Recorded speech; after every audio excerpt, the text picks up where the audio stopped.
Bonjour, voici une capsule sur la sécurité au laboratoire.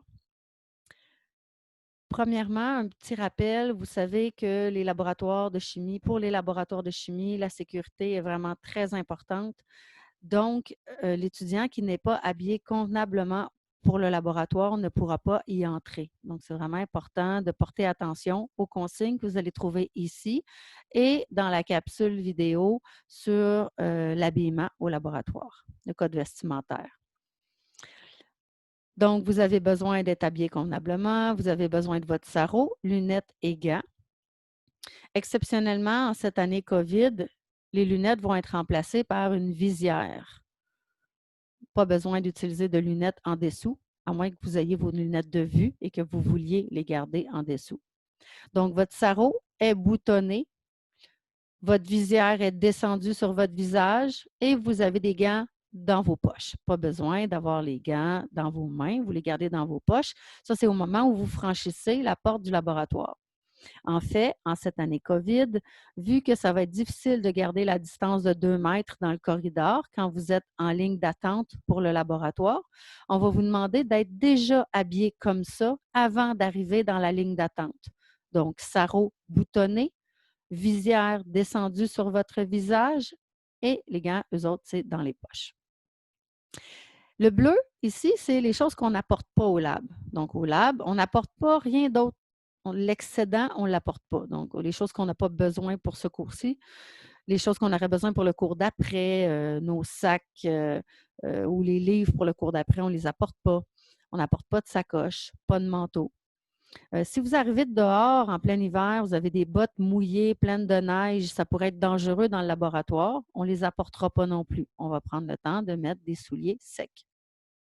Vous avez 6 petits casiers à votre disposition devant la porte du laboratoire, mais vous êtes plusieurs étudiants à les utiliser, donc on ne met pas de cadenas sur ces casiers-là. Ce sont des casiers partagés.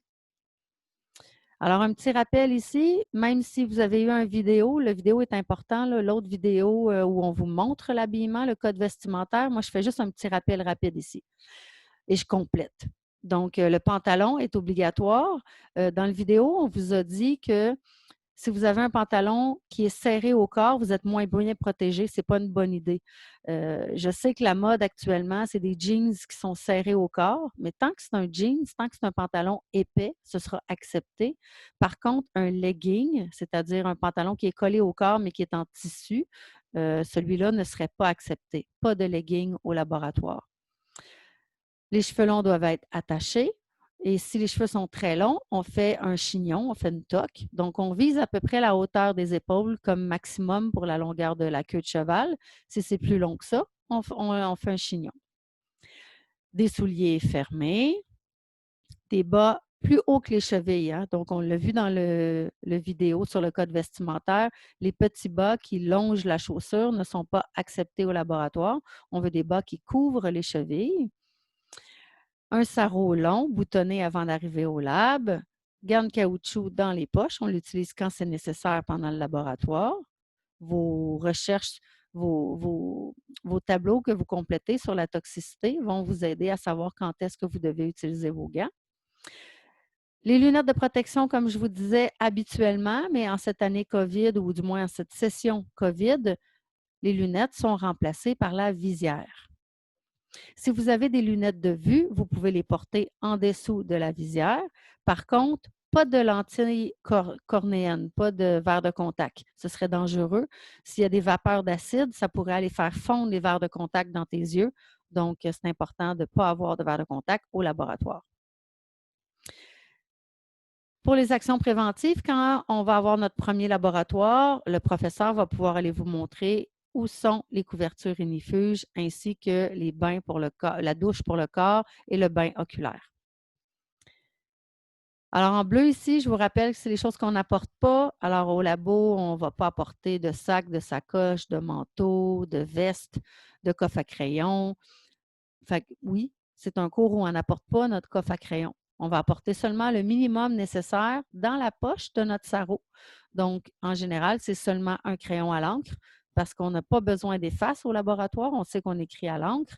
On n'a pas besoin de liquide correcteur parce qu'on n'en utilise pas dans le cahier de laboratoire. Donc, un stylo, c'est le nécessaire pour écrire. On a besoin de notre calculatrice dans nos poches au cas où on aurait besoin de faire un calcul au lab. Par contre, ne retardez pas votre expérience pour faire des calculs, à moins que le professeur vous le demande. Contrairement au secondaire, les expériences sont assez longues et c'est seulement si on a une difficulté ou pendant qu'on attend en train de, mettons, un chauffage. Dans ce temps-là, on peut s'avancer avec des calculs, mais on ne retarde pas l'expérience pour faire des calculs. Puis vous avez bien sûr votre cahier Canada qui est votre cahier de laboratoire. On n'apporte pas le polycopier de lab.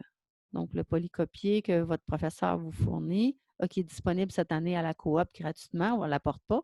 On apporte seulement votre cahier de lab, le cahier Canada. Au labo, on ne mange pas, on ne boit pas. S'il y en a qui ont des situations pour votre santé où on a besoin d'avoir du sucre à portée de main, bien, vous pouvez le laisser dans une case à l'entrée du laboratoire. On ne mange pas non plus de gomme pour la même raison que les verres de contact. Donc, les vapeurs d'acide pourraient entrer dans votre gomme, puis là, bien, vous mâchez de la gomme, vous avalez votre salive, donc vous vous retrouvez à avaler des vapeurs d'acide. Donc, on ne mange pas de gomme au laboratoire. On évite aussi de s'asseoir par terre, de s'agenouiller, parce qu'on espère que si quelqu'un a fait un dégât de produits chimiques, il l'a ramassé, mais gardez en tête qu'on est dans un laboratoire et qu'il pourrait rester des petites gouttes de produits chimiques au sol. Ça va peut-être vous demander de faire attention quand vous allez aller dans votre armoire parce que vous allez être porté souvent à mettre le genou par terre. Donc, on va plutôt s'accroupir, on va éviter de mettre le genou par terre. Ici, une suggestion, identifiez vos gants. Donc, vos gants, si vous retournez à l'intérieur, c'est blanc et vous pouvez écrire avec un crayon à l'encre. On vous suggère d'écrire vos noms au complet. Ainsi, si vous oubliez vos gants au laboratoire, on pourra vous les rendre. La suite de l'aide-mémoire, donc, il y a déjà 3 choses qui ont été écrites dans votre cahier de lab. Le reste, on va prendre le temps de le lire ensemble. Donc, vous avez déjà écrit d'identifier toute la verrerie, de couvrir les liquides d'un verre de montre lors des déplacements et de ranger son tabouret sous la paillasse ou le comptoir en tout temps. D'autres choses à ne pas oublier, c'est de ne jamais remettre le solide ou le liquide dans le contenant original après l'avoir prélevé parce qu'on veut éviter la contamination. Ne jamais laisser un montage sans surveillance. À partir du moment où vous avez commencé à chauffer pour faire votre réaction chimique, il faut qu'il y ait quelqu'un qui surveille le montage. Si on travaille à 2, ça peut être le partenaire qui surveille le montage pendant que nous, on va peser quelque chose. Mais si on travaille seul, on pèse toutes nos choses avant parce qu'une fois que le chauffage est commencé, on surveille le montage. Dernier point, laver ses gants et ses mains en quittant. Donc, le fait de laver les gants, comme si on lavait nos mains. On met nos gants et on se lave les gants. Donc, ça évite d'avoir à changer les gants à chaque session, d'avoir des trous dedans. Donc, c'est des gants qui peuvent durer assez longtemps si on leur fait attention. Et laver les mains, bien là, c'est sûr, en cette année COVID, on va se laver les mains encore plus souvent.